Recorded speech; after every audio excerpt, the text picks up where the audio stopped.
2025 मेरठ के एक छोटे से घर में अनीता अपना काम कर रही थी।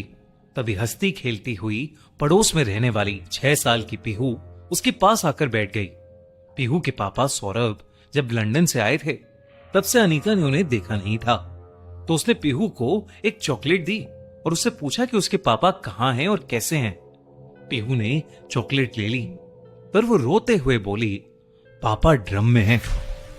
अनीता को एक मजाक लगा और उन्होंने पीहू को एक और चॉकलेट देकर उसकी मम्मी के पास वापस भेज दिया।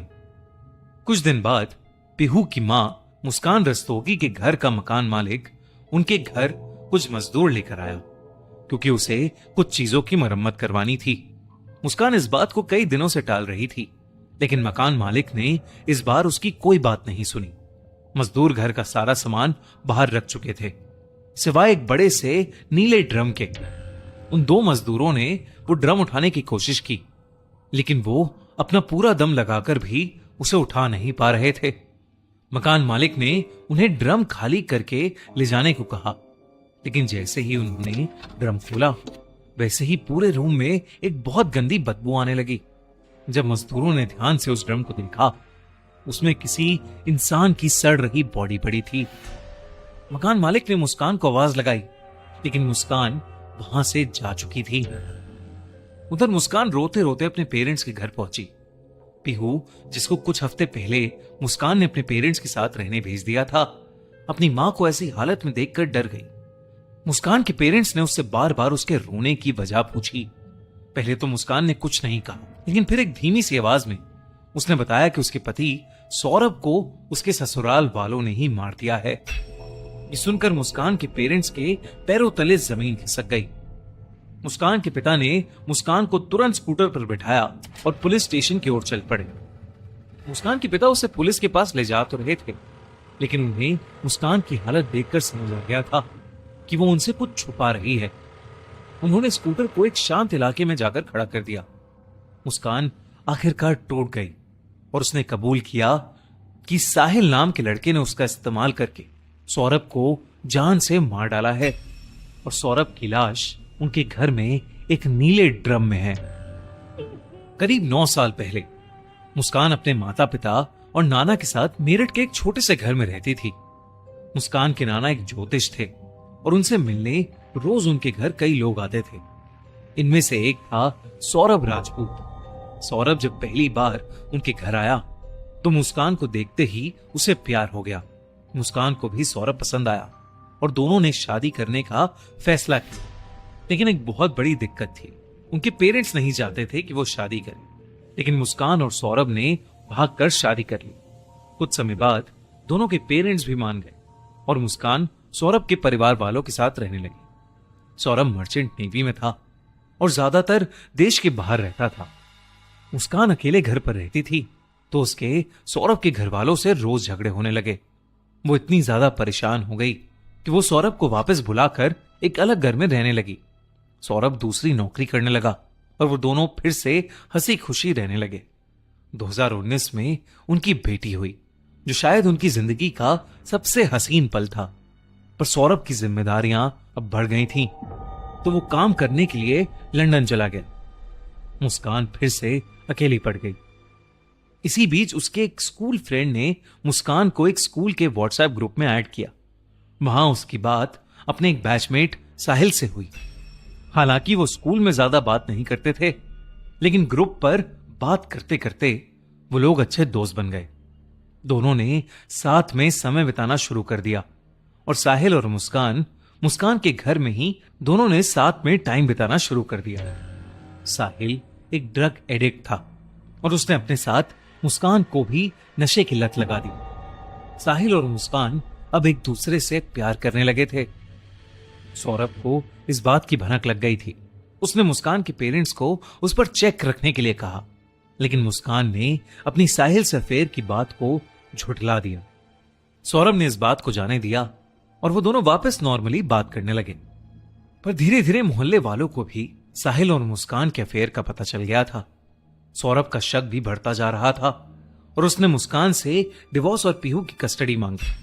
मुस्कान से सहा नहीं गया और उसने साहिल के साथ सौरभ को मारने की प्लानिंग शुरू कर दी। उनका प्लान फिक्स था कि वो सौरभ को स्लीपिंग पिल्स वाला खाना खिलाएंगे।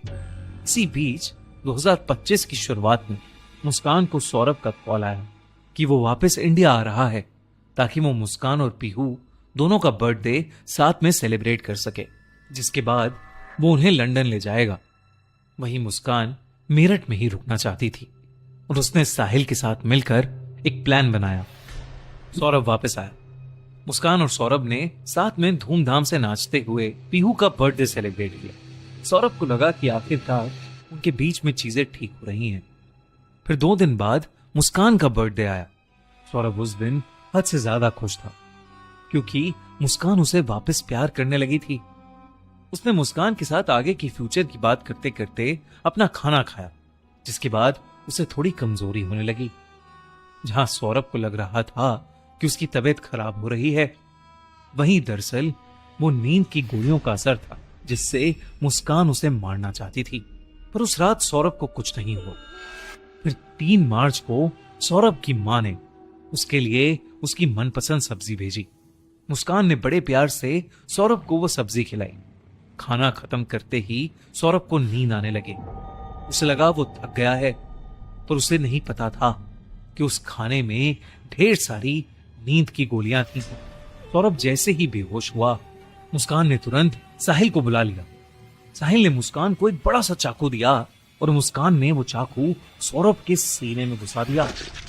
उन लोगों ने कई बार सौरभ के शरीर पर चाकू मारा ताकि वो किसी भी तरीके से बच ना सके।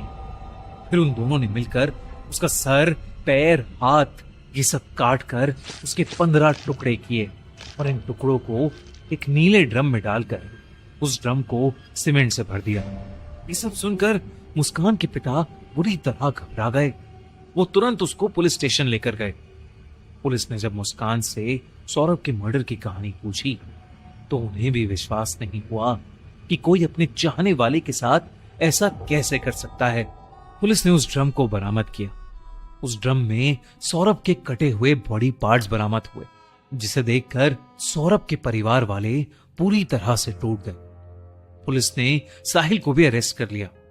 साहिल और मुस्कान के फोन की जब तलाशी ली गई तो पुलिस को पता चला कि मुस्कान और साहिल सौरभ को मारने के बाद उसी के पैसों से कई दिन तक हिमाचल में अय्याशियां कर रहे थे और अपनी नशों की दुनिया में मस्त थे। और तो और वो सौरभ के परिवार वालों से उसके जिंदा होने का लगातार झूठ बोल रहे थे। दरअसल साहिल की मां की मौत कुछ साल पहले ही हुई थी। अपनी मां की मौत के बाद साहिल पूरी तरह से टूट गया था और उसने नशे में राहत ढूंढी। मुस्कान को पता था कि साहिल अपनी मां को लेकर कमजोर है और वो अंधविश्वास में भी मानता है। सौरभ ने मुस्कान से जब डिवोर्स मांगा तो मुस्कान को अपनी बेटी की कस्टडी बचाने का एक ही रास्ता सूझा, सौरभ की मौत। इसी साजिश को अंजाम देने के लिए मुस्कान ने साहिल के अंधविश्वास का फायदा उठाया और साहिल को एक फेक अकाउंट से उसकी मरी हुई मां की आत्मा बनकर सौरभ को मारने के मैसेजेस करने लगे। जब पुलिस साहिल के घर पहुंची तो साहिल की घर की दीवारों पर एक ब्लड ड्रैगन, शैतान की पिक्चर्स, काले जादू के ऑकल्ट सिंबल्स और हर जगह लिखा था 666, जिसको डेविल का एक नंबर माना जाता है। पुलिस की थ्योरी के हिसाब से साहिल ने शायद एक ब्लैक मैजिक रिचुअल भी किया था। केस की इन्वेस्टिगेशन के दौरान मुस्कान की मां ने भी बताया कि मर्डर से कुछ दिन पहले मुस्कान ने उनसे कर्ण पिशाचनी के बारे में पूछा था, जो कि एक बहुत ही खतरनाक तंत्र विद्या है। सौरभ के परिवार वालों को यकीन है कि सौरभ का मर्डर तंत्र और काला जादू के लिए किया गया है।